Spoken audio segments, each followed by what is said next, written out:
Welcome to the Relationship Help Show, your time with Dr. Rhoberta Shaler, the Relationship Help Doctor. Through the magic of the internet, Dr. Shaler provides urgent and ongoing care for relationships in crisis to people throughout the world, and she's here for you now. Whether you are experiencing a momentary blow-up or the crazy making of life with a partner, ex, child, or parent who is relentlessly difficult, you'll get your questions answered and enjoy her expert guests. Settle in with Dr. Rhoberta Shaler now. Leave the drama behind and find peace of mind on today's Relationship Help Show. Here's Dr. Shaler.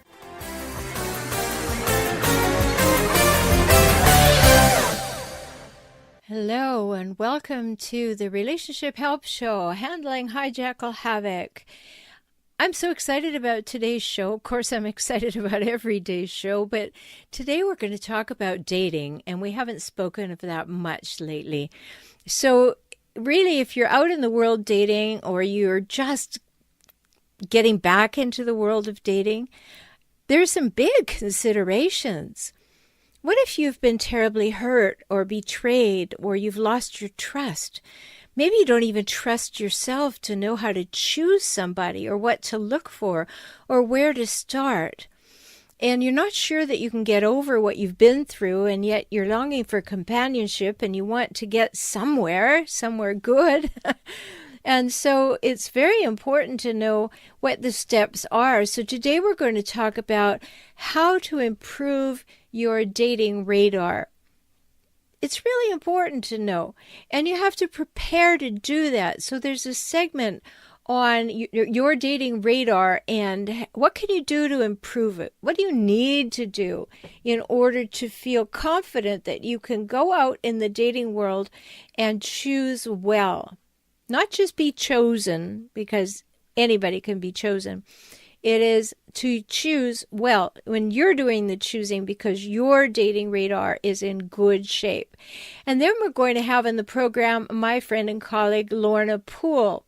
Lorna's from Ireland, and she's done some phenomenal things.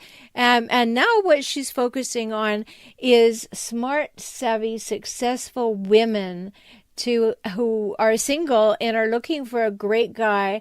And she helps them master the dating phase for getting asked out to saying, I do. Don't you love that? She helps them, as she says, she helps them master the dating phase from getting asked out to saying, I do. And she did it. And she tells us about the disaster that she had before she managed to figure it all out, which is what she shares with you. She's a dating coach, and she's here, and we're going to talk about how she went from dating disaster to finding the love of her life, and what it took, what she actually had to go through, what she had to think about, all the things that she had to shift in her mindset and her outlook, how she had to overcome certain beliefs that she had about herself and her ability to find the person that she wanted to spend the rest of her life with.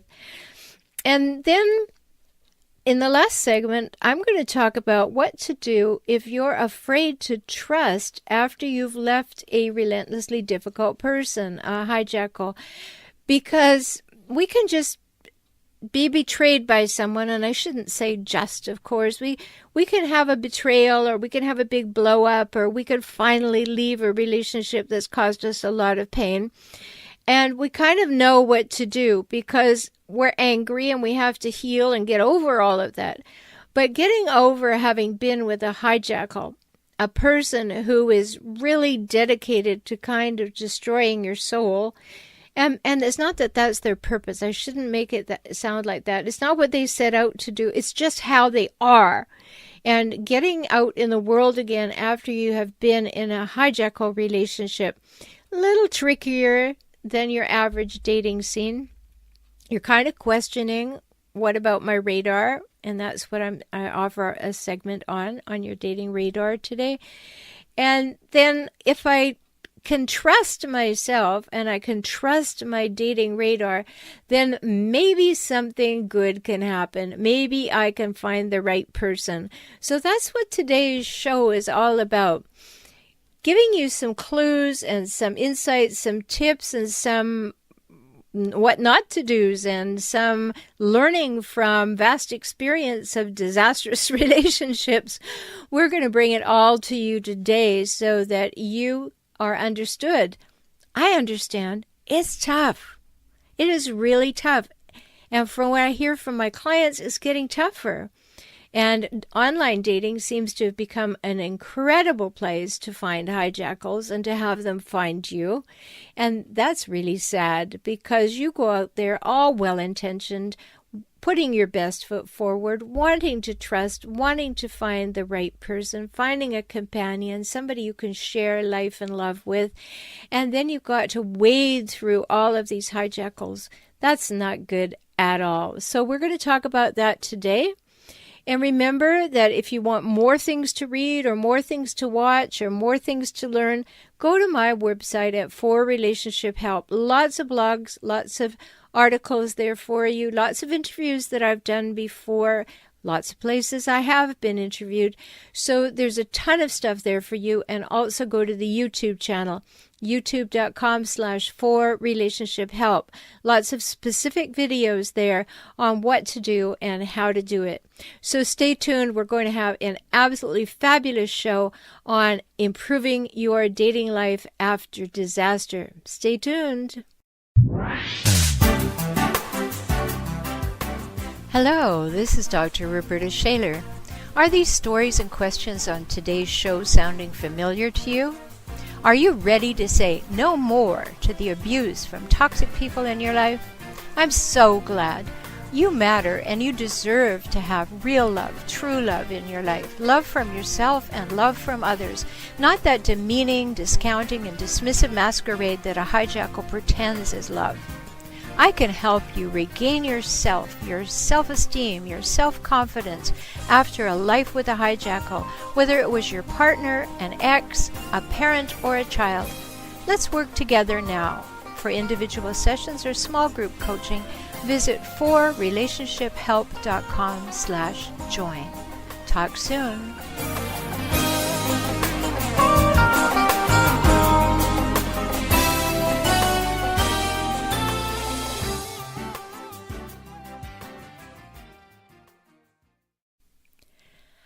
How's your date radar?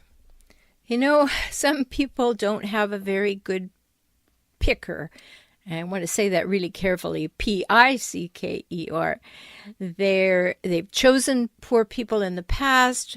They lose their trust in their ability to find the right person or to be able to scope out whether or not this person in front of them is the right person. And they're second-guessing themselves all the time. So if you've had poor behavior from a previous partner, or you haven't been lucky in the dating pool, then really need to look at how is your dating radar. When you meet somebody, are you more interested in finding out who they are? Or are you more interested in having them approve of you? Now, that's a big difference. And I noticed many times when I used to read dating profiles or when a client would ask me to read their dating profile, that they were all about pleasing the other person. They were trying to be the person someone else would want. And they would write about it that way as though it was a job interview and they were applying. So they were trying to please the other person. Now, that doesn't work because you're the one who has to be pleased. And if that other person is not who you want them to be, you won't notice it if you're so longing for them to like you. You just won't have that ability to pick that up. So to start having dating radar that actually works and will save you from disaster, it's really important to start with you. What do you want? And equally important to know, what do you not want? In fact, it's so important for you to do those things that I highly recommend that you write them down in detail. Take enough time. What are the qualities that I want? What's really important to me? What do I want a person to value? What do I want them to have as their mission in life? How important it is for our beliefs to mesh in some way, our beliefs about how the world works, how money works, what life is all about, maybe your spiritual beliefs, maybe your political beliefs. How important is all that to you? And you need to know that. And then you need to know what your next best steps are. Where am I going in life right now? And you need to put that in the list of someone that you are looking for because they need to be in alignment with that. And then make that other list. People I don't want. People I've already experienced and it hasn't gone well.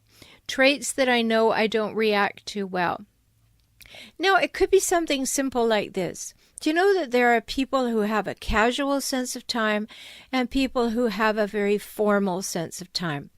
A person with a casual sense of time will go 10, 15, 30 minutes in either direction.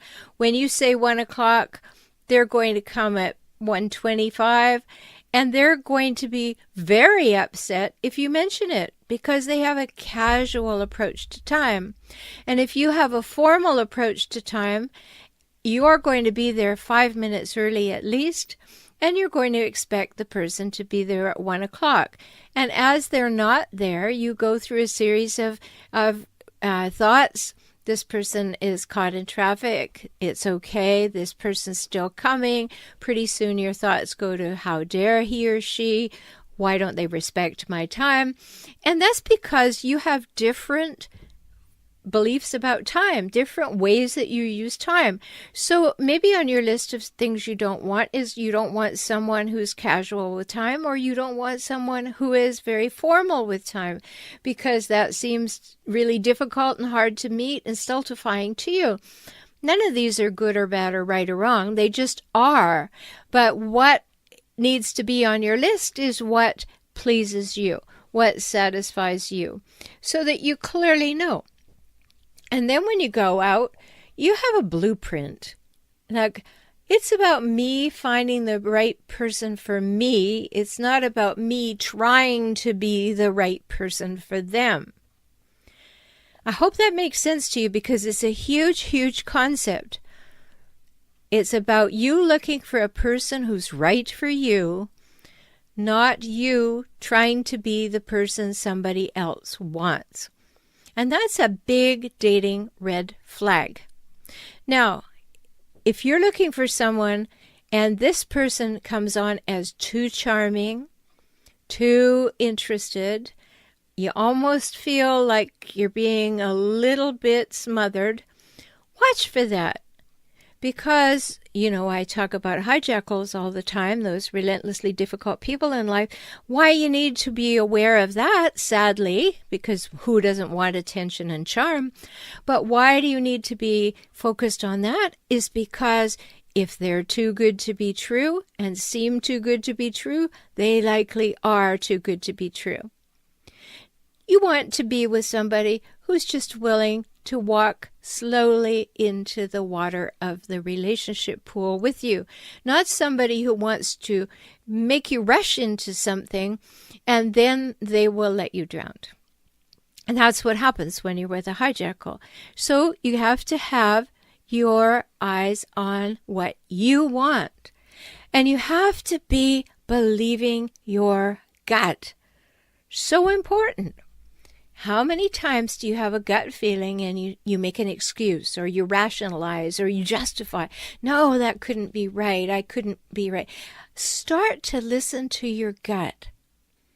So you're wrong a couple times. It doesn't matter. Start listening to your gut. If it seems off, it's off for you. That's all you need to know. You don't have to be right even. It's just not right for you. So getting this radar right is an important thing, and it requires preparation. As I said, make those lists. Think about it. Think about them in terms of people you have been with, whether those are previous partners or your parents. It doesn't matter. Things that you really like, things that you don't like, things that you want more of, things that you don't want ever. So important. And then be willing to state your boundaries. I was talking with a woman the other day who started to date, and the fellow was really coming on physically to her, and she said to him in a very respectful way, you know, I'm in no hurry with this. I'm looking to have a relationship that grows slowly over time and isn't based on sex. She said, I would like it to grow and I would like you to respect my boundaries. So the person said, oh, I'm sorry, and backed off. The next time, same thing happened. The next time, same thing happened, except that he got a little annoyed with her. And she said to me, what do you think I should do? And I said, I think you should say no when he calls. She said, oh, but, he's got these other things that I really like. And, I said, a guy who gets angry on the third date that you are not willing to be as affectionate, we'll use that term, as he would like, is not a person who's looking for a long-term relationship.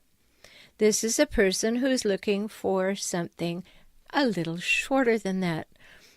And he's already annoyed because he didn't get what he wanted already. And the same thing happens with women. If you're with a woman, Hijackal, she's all over you like a tent. She's going to give you everything you ever wanted and more.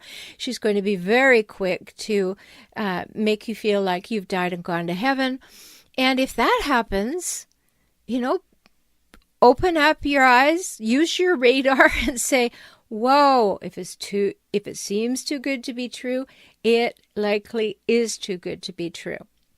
You got to get your dating radar in order, and the sooner the better, because you don't want to have a lot of war stories to sit around and talk about with other people about the dating pool, and you don't want any long-term relationships that you got into and feel you can't get out. And always beware of someone who says they want to marry you or they love you on the first date. Be very, very wary. If someone wants to move in quickly, wants to marry you quickly, or wants to have a baby quickly, these are big red flags. Watch for them. Have your relationships on your timeline to your desires for a partner. Keep these things in mind. So important. You need to improve your dating radar. Talk soon. Life as a couple can be exciting and enriching. You both feel supported, known, heard, and appreciated. You know you're safe. Is that what you're experiencing? Does your partner have your back? Can you be vulnerable safely? Do you trust each other fully? Would you say you were emotionally intimate? If not, things can get much better. I'm Dr. Rhoberta Shaler, and I work with couples just like you all over the world by video conferencing. If you want a world-class relationship, learn how now. Visit forrelationshiphelp.com/join and schedule a time to work together. Let's talk soon. forrelationshiphelp.com/join.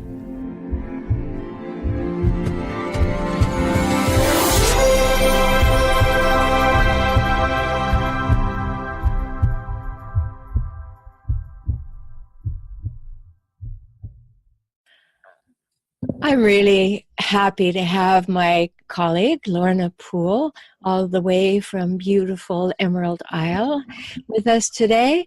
And Lorna and I have spoken together on air before, and we've had some great talks about how we move from maybe being a bit of an attractor for the bad boys in life to getting a little more conscious and saying, what do I really want? What do I deserve? And what am I going to attract? So let me tell you a little bit about Lorna. I'm going to read it for you, and then we're going to get into this fascinating discussion. Because Lorna is a dating coach, and she helps smart, savvy, successful women, single women, find love. And with a great guy, no hijackals, a great guy, by showing you how to master the dating game from getting asked out to saying, I do. She's the founder of Lorna Poole, Magnet for Love Coaching, and she founded that after her admitted own love disaster. We'll ask her about that in a bit. And she decided it was time to get it right. So she did a lot of thinking about that and soul searching, and realized that she kept attracting the wrong guys, and knew if she never took her own life seriously, she wouldn't meet her Mr. Right. And luckily for Lorna, we all know that she did meet him, and now she has the beautiful Ellie in her life to prove it. So welcome to the program, Lorna. Thank you, and thanks for the beautiful introduction. Oh, my pleasure. So you've had the experiences that many people have had. Some people recover, hopefully most of them, and get on a better path. Other people don't, and we want to help people understand. So let's talk for a minute about your own love disaster. Tell us about what happened to you. Well, I struggled with love for many, many years, well into my 30s. And I didn't know why I was struggling until the last guy I went out with before I changed my life. I call him my one bad boy too many. He was, I used to have these instant relationships. We'd meet and it would be high chemistry, and we'd, I love you the next day. And we went out for a very short period. He left. He didn't care. And I was in bits. And the worst thing, and I don't really need to start with this part, but this is a low point for me that I don't like admitting, but I am admitting if people, if it helps somebody. I remember my thinking at that time. I was thinking that he was better looking than me. And the only way I would get him was if I jumped into bed with him, because I wouldn't have had him any other way. And I was a relationship type girl, and I was like, all these other girls do. And like, what a low point, what a low self-worth.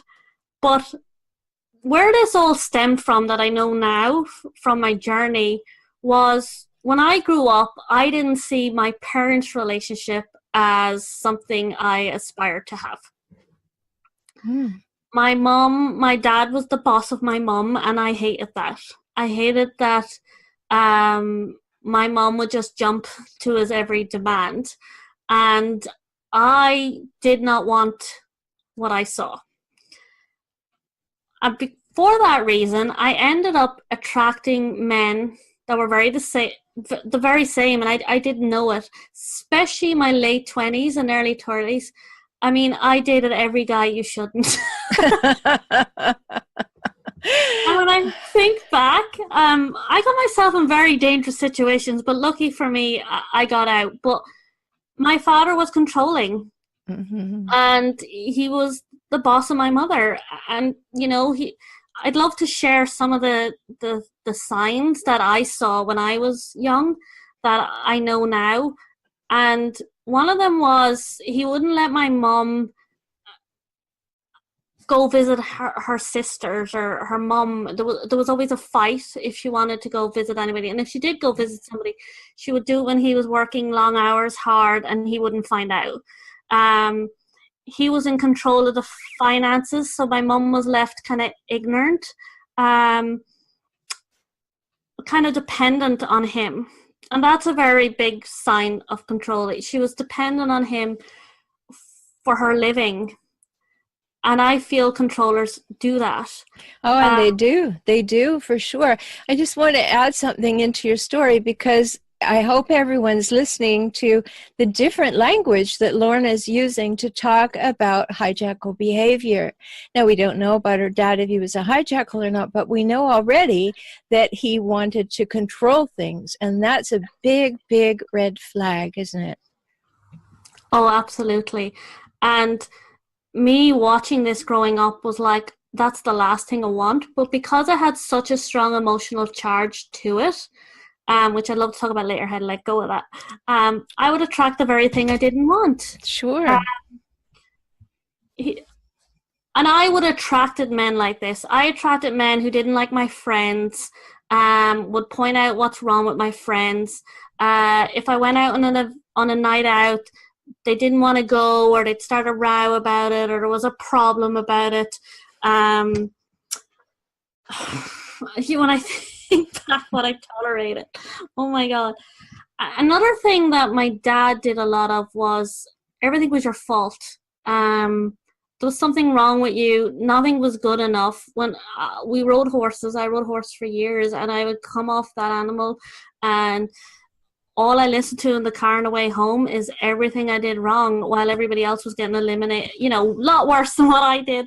And that became your being. And I always thought I was not good enough and I didn't have the self-worth. And when you feel like that, you attract men who treat you like that. I remember the first guy who treated me well. I nearly threw up in the toilet because it was so foreign to be treated nicely. Oh, my. It was so... And I'd like to share that sometimes when you're changing your life initially, it can feel negative because it's so different to what you're used to. And whatever we grow up in, it's comfortable to us even when we don't like it. I remember working with a therapist, and she said to me, I came in after this, when I hit rock bottom after this bad relationship I had. And she said to me, you actually like being miserable. And I was like, what? I was really offended by this. But that was my norm. Mm-hmm. Well, I don't think I'd go so far as to say you liked being miserable. I think that probably was a wake-up call for you, but I don't think that was a very kind or honest thing to say. Because until we realize that we have been groomed by our parental experience to view relationships and ourselves in a particular way, we're not consciously going out and saying, let me see if I can attract the wrong person. No. We just simply do, because our brain development is such that all that time, even before we have language, we're observing what's going on in our homes. And so this is getting into our very pores, like, this is what I deserve. This is the way relationships go. This is how men and women are. And even though our conscious brain said, I don't want any way that the way dad's treating mom, and I don't want to be like mom, everything else went in there subconsciously. So it takes a moment, whether it's the harsh words of a therapist, I hope it's not always harsh, but I hope it's always honest, to say, hey, you got here organically, and you got here completely naturally. Now you have the opportunity to reassess and say, I don't like here. I'd like to go somewhere else. So what happened then? How did I get to the other side? Yeah. Well, after this therapist told you that you were, this was your issue, what did you do? She was actually amazing. She was very loving, very kind, and just showed that I didn't have boundaries. She showed me that I was emotionally shut down. And that's really important for a quality relationship. You will not attract a quality relationship till you're kind of in the right place yourself, that you can express your emotions, that you're available to be vulnerable, that you can open up your heart. And these were the areas I was stuck. And she used to ask me about my, into the past, and I would go blank. It was really, really shut down I was. And I remember her sharing, and this is what's very powerful for people changing their life, I remember her sharing with me to feel my feelings, even the ones that were painful that I didn't want to feel. And doing those things actually sets you up for a healthy relationship. And when I think of what I grew up in and what I attracted to where I am now, what changed? I broke the pattern. Exactly. And that's what's so important, and what a wonderful job she did to be able to show you that you were in that subconscious, unconscious pattern. And so you were just following along with what your life so far had dictated. And she told you you had choice, that you could, in fact, get in touch with your feelings. So if any listeners are realizing that they've shut down in order to protect themselves, because that's what we're doing, is just recognize that, okay, feelings hurt, but feelings aren't bad. There's a really good post that Liv Nielsen posted about love does not hurt. It's not being loved that hurts. And I used to find this very, very powerful. But I growing up thought men were horrible, they were bad, they were mean, there's no nice ones. All the typical things you hear. They lie, they cheat. And when you think like that, you'll gather evidence that shows you that. I remember being with a friend one time and she was telling me how this married guy wanted to be with her and da da da da. And she's like, what will I do about it? And I said, get out of there. But anyway, I'd changed my life at this stage. And she said, oh, but I like him. And I was like, okay, why do you want to stay there? And she goes, I don't want to get hurt. And the interesting thing about that is that situation is setting her up to be hurt, Mm-hmm. And when we live in that feeling of getting hurt, we attract situations into our life that give us this, that create the very same thing we don't want until we shift that. Yes. And that shift is the moment when the light comes on and all of a sudden we say, oh my, I've been going down this pathway because it's the only pathway I knew, and I had been trained carefully that I didn't deserve better. Like thinking of your friend, well, she didn't expect that these people who were already hurting her, she says she doesn't want to leave them because she doesn't want to be hurt. And she needed to see the opposite of that. She was being hurt every single minute she was in that relationship. And that's a real issue. So we want to talk about that further and to explore what we can do to move from one side, which is I'm attracting what I don't want, and yet I don't know how to attract what I do, to I'm attracting what I do want, and life is in complete happy mode. And so we're going to talk about that further. Yeah, how I started.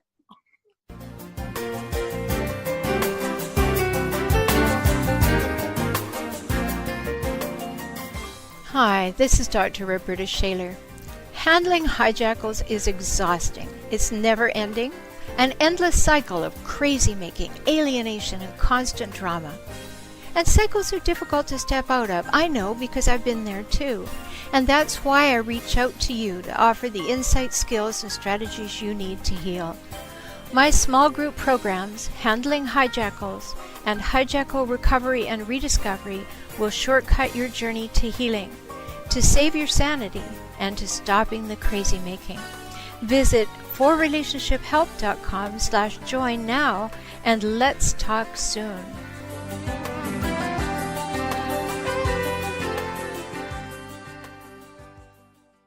All right, so moving from attracting every bad boy in the land to finding the men that move us, that support us, that lift us, and that we can have a mutual relationship is what I'm talking with my guest, Lorna Poole. And if you want to know more about Lorna, you can go to lornapoole.com, and that's Poole with an E on the end, lornapoole.com, and learn more about her journey, but learn more about how to take the journey yourself. So, Lorna, this shift now from being attractive to and attracted by the people that you didn't want in your conscious life to attracting who you do want and knowing that you deserve to be treated well. What were the first steps for you?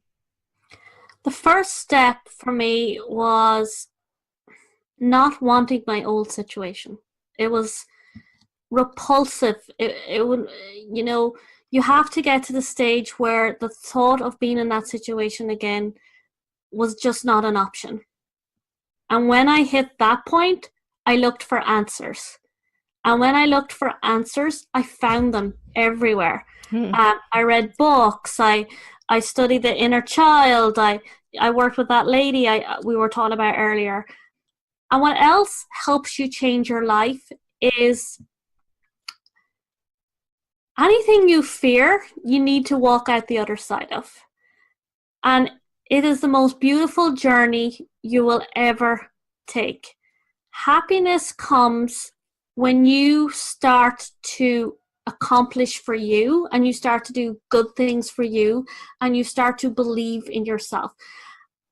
So you got to find the old repulsive. Then you have to make a decision, do or die. I got to the stage of do or die. I was very sick at the time when I crashed. I had lost weight. I was panicking. I was crying all the time. I actually don't know how I hid it at the time at work. And I was in such a do or die situation. It's the choice that changed my life. And then it was a matter of taking the steps. Yeah. Yeah. And so many people have to get to that rock bottom. And that's unfortunate. You know, that's one of the reasons that I do the Relationship Help Show, is that if we can reach some people, and that people share the show with people who are actually suffering in silence, and they may not even know they're suffering in silence. They may think, this is all I deserve. This is, you know, and then there are those wonderful people, often called parents, who say to you, well, you made your bed, young lady, you lie in it, and therefore they're not listening. And if you happen to be with a hijackal, the hijackal has charmed your parents, charmed your friends. So when you go and say, I'm being treated badly, they say, oh, there must be something wrong with you. He's wonderful.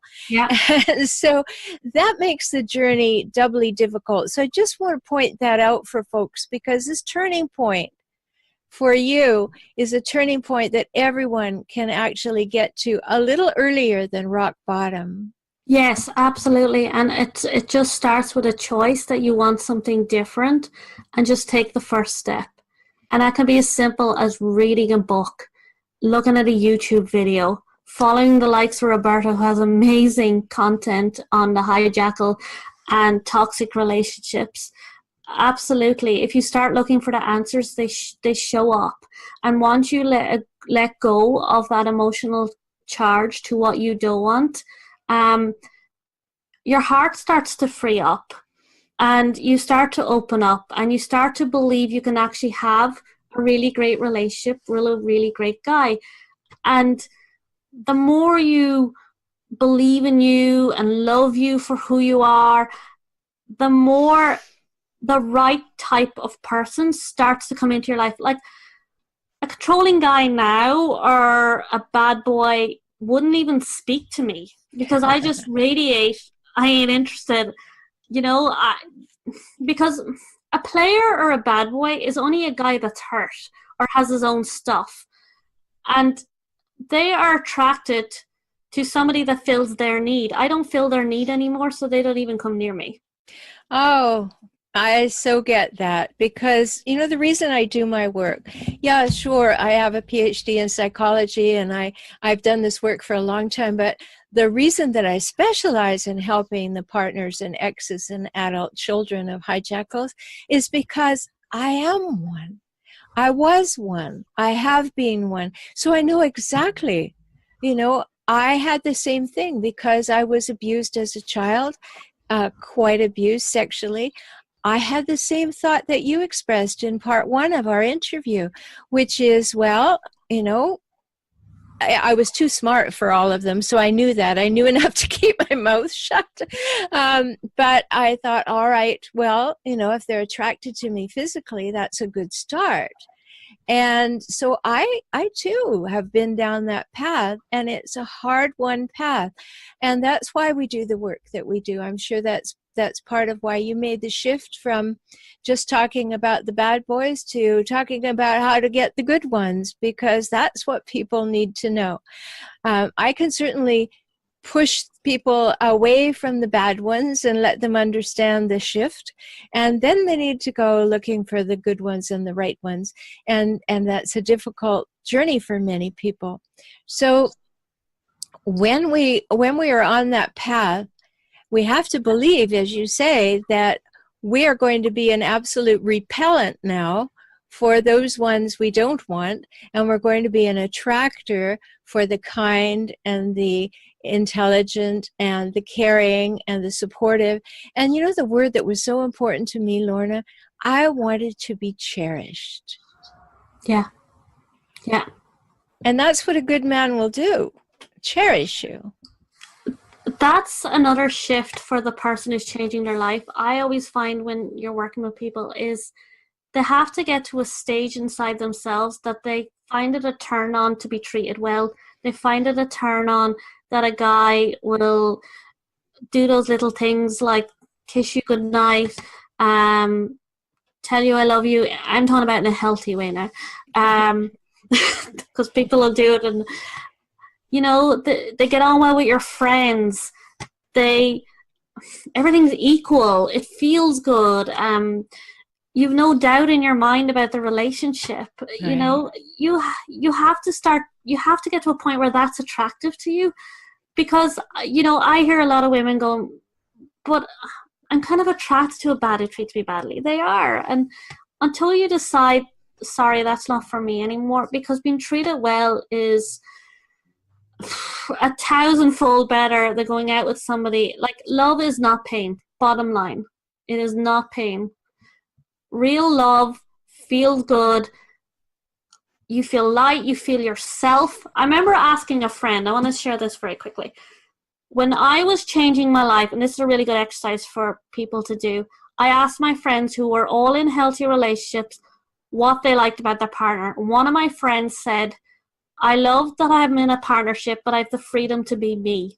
Yes. And that I was like, I so want to have that. Yes. And I have that. Yeah. And that's what I call the spectrum between autonomy and mutuality, that you have autonomy to be you, and that's what they're attracted to. That's the person they like. Yeah. And yet you have all of the joy of companionship, mutuality. And there are three things, Lorna, that I believe we absolutely need in a healthy relationship. And that's equality, reciprocity, and mutuality. Yes. And if we don't have those things, we're settling for far less than we can have. Yeah. And that will actually fill you up and allow you to be free to express who you are without looking over your shoulder saying, is this good enough? You know, will you like me if I tell my truth? We don't ever want to be there. We want to be us and be appreciated and acknowledged and listened to and heard and accepted for who we are. And I can say from my current relationship that we were both in the relationship because we want to be here, not because I'm obligated, not because he tells me I should do a certain thing. No, I'm here because it feels good, it feels right, it works, and I'm happy, you know. And if you've been in a hijackal or a toxic relationship, you can have this, you know. But I know what else helps people and helped me when I was starting off. I used to have a poster on my wall, one of controlling and one of what's healthy. You need a model of what's healthy, like you said about the mutual respect and being equal.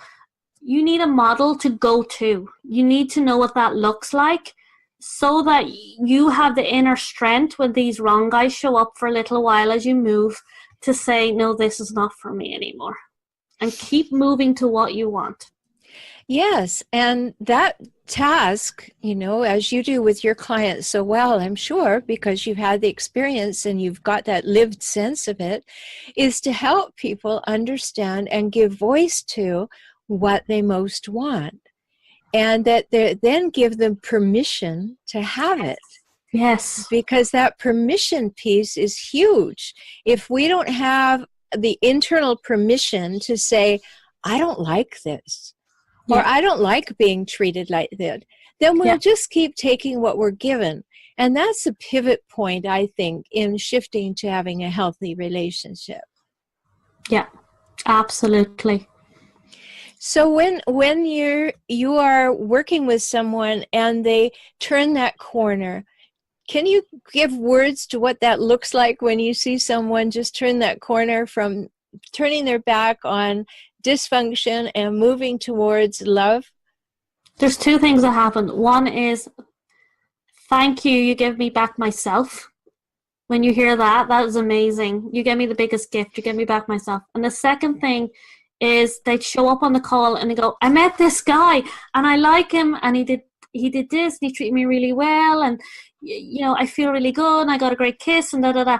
And then the woman who hasn't changed goes, I like him, but we went on a date, but I haven't heard from him since.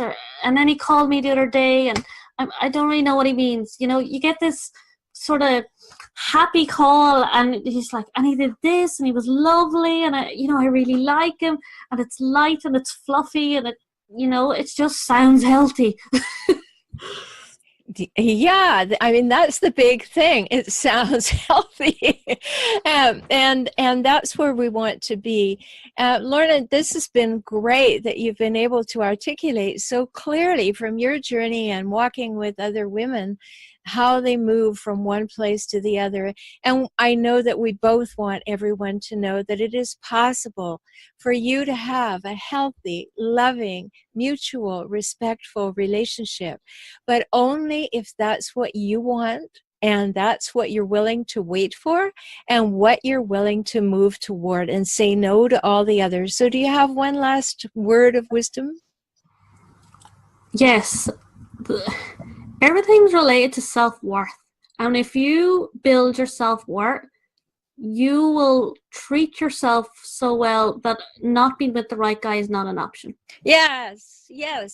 And on that note, if this interests you, you go to lornapoole.com. That's LORNAPOOLE.com. Learn more about Lorna. Then stay around here each week, because we have more and more information about how to move toward healthy relationships and away from those people who hurt us. Thanks so much for being with us, Lorna. Thank you, and thanks for having me, Rhoberta. My pleasure.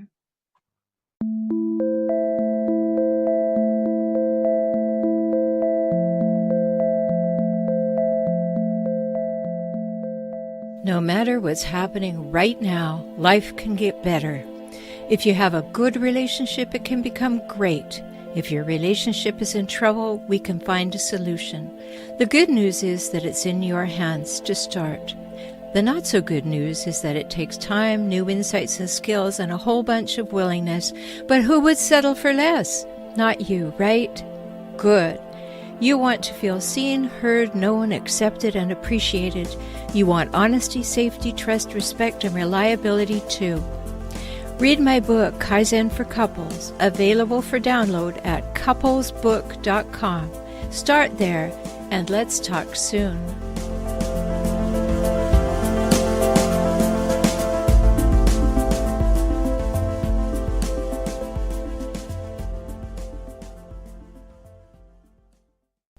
In my Facebook group, Optimize Life, someone asked a question recently, and she said, I've been in 2 relationships with hijackals, these very difficult people.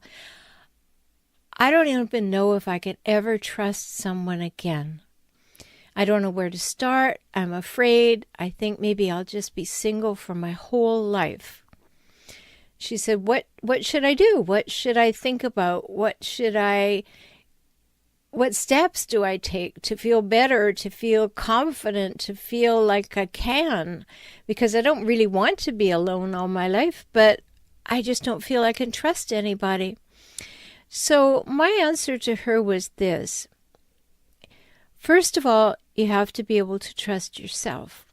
And basically the problem that you're asking me about is you're not trusting yourself because you feel that you chose those hijackals. And when you feel that you chose them, and in a sense you did, you certainly did, you said yes to them.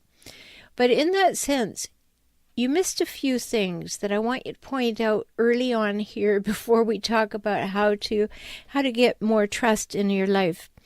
The first thing is that you were targeted by a hijackal. That's very different than choosing one. And yes, you may think that it's a distinction without a difference, but it isn't. When you choose someone, you go first. You say, I want that one. But the hijackal does that for you. And then they do everything they possibly can, he or she, because there's just as many male-female hijackals as male. Did I say that correctly? because there's just as many female hijackals as male hijackals. When that person just blew your mind that I thought I chose well and I thought that I had the right person, they targeted you. They proved to you that they were wonderful, that they were charming, that they were trustworthy, that they were loving you. And they did their best to do that, and that's what hijackals do. They do their best to be as seductive as possible, as charming as possible, as much like they think you want as they can possibly muster up. And so that's the beginning, and we call that the love bombing stage, because it's all about getting you to want to be with them. And even though over the beginning of your relationship, maybe, in the first year, maybe you dated for a whole year and they got more and more impatient and little things happened, little slips of the tongue, little mean things, little backhanded things. And you would say something about them and they would immediately say, oh, I'm sorry, I didn't mean to do that. And you, looking at that, instead of taking that as a red flag, you wanted to justify that, oh, they didn't mean that. I'm going to trust that person. And that's where the trust all started to go sideways. Because they were doing what they were doing in order to win and get you into their corner. And once they got you into their corner, they wanted nobody else around you so that you would be dependent on them. And their hope was that you would be 100% dependent on them telling you whether you had worth, whether you were good looking, whether you were somebody would find attractive. They would tell you your career moves. They would tell you what you should think and what you should feel and what you should want and what you should need. And in the beginning, when you're falling in love, you're in a hormone haze, and it all sounds so wonderful. Somebody is really almost in your head and in your body and understanding what's good, and you begin to rely on them because that's what you do when you're developing a healthy relationship. But the problem is that you saw the red flags, and for some reason you did not want to pay attention to them because it would ruin the dream. It would ruin what you were hoping for. And you got hooked on that hope that that person was who they presented themselves to be in the beginning. So perhaps you married them, perhaps you lived with them for a long time, perhaps you had children with them, because they're always in a hurry. Often you'll know a hijackal by the fact that they see you on the first date and they say, I just know I'm going to marry you. Or I don't know you, but I love you. And it's all a big push to move in, to get married, to have a baby. All of those things are power moves, ways to get you in. So, of course, you trusted them. They betrayed your trust over and over and over. And it might have taken a bit of a 2x4 to the head to get you to realize there's a pattern here. And much as I'm hooked on hope and I'm hoping to see that person that I fell in love with, they just show me that person when they don't want me to leave them. And so you get hooked a few times, or you leave and you come back. And that's what we call hoovering. So you get hoovered back in, believing that the person you met in the beginning, the one that you're hooked on hope, has reappeared. And then nothing changes. You go back, it's the same thing. And so I've known people who have left and gone back 6 or 7 times before that universal 2x4 to the side of the head finally said, no more, enough. So now you want to go out in the dating world and you're thinking, if I didn't have the radar, as I've talked about in another audio, if I didn't have the radar, do I have it now? Can I trust myself? It's not about trusting other people. It's about trusting yourself. You know what hijackals do. You know what they say. So you have to develop that radar that I spoke of in that other recording. And you have to know who you are. So when you go out into the dating world, you don't go looking for somebody who will love you. You go with your criteria looking for the person that you want in your life. So that's number one. You're going to be the chooser now, not the other person. And when you both choose each other, then we have a different relationship, a healthier relationship. Now, again, you could argue that the hijackal and the hijackal bait chose each other, and on some level, of course, they did. But it was a subconscious level from the early days of their life. And you're not there now. You're a different person. You've been burned. You've been hurt. You've been betrayed. You've been lied to. You've been manipulated. You may have been cheated on. And so you're wiser now. So building trust is trust in yourself. Do you know that you are trustworthy? Do you know that you can go and look and listen to someone telling you who they are, and that you can listen to your gut? So very important. You know, some of these things I've said before, but sometimes we need to hear them many times before we actually get it.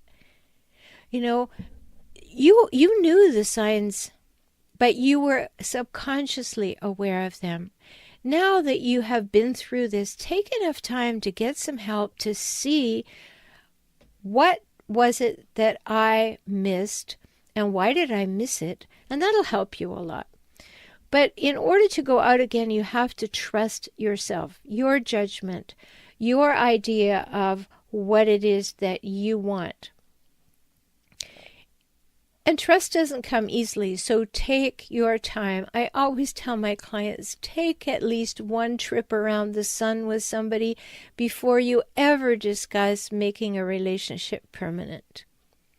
1 whole year, because most hijackals cannot keep it up for a year. They can't keep up the charade. They can't keep up being the chameleon. They can't keep up being that person that you really, really want. So don't fool yourself. All the trust is trust in yourself. It's not about trusting other people. And I want to make that very clear to you. So work on trusting yourself, listening to your gut. You know better now. Get help if you need it. I'm always here. Go to For Relationship Help. Take a course. Come and work with me privately. Let's talk. But let's build trust in yourself. Talk soon. There you have it. If you want more, you can work with Dr. Shaler directly. She's eager to help you resolve your relationship issues. Have a question? Call in early to next week's show to talk with Dr. Shaler on air. Get her expert insights and advice by subscribing to her blog, newsletter, and YouTube channel. We're here for you. Don't be a stranger. Join us again next week. And in the meantime, visit forrelationshiphelp.com.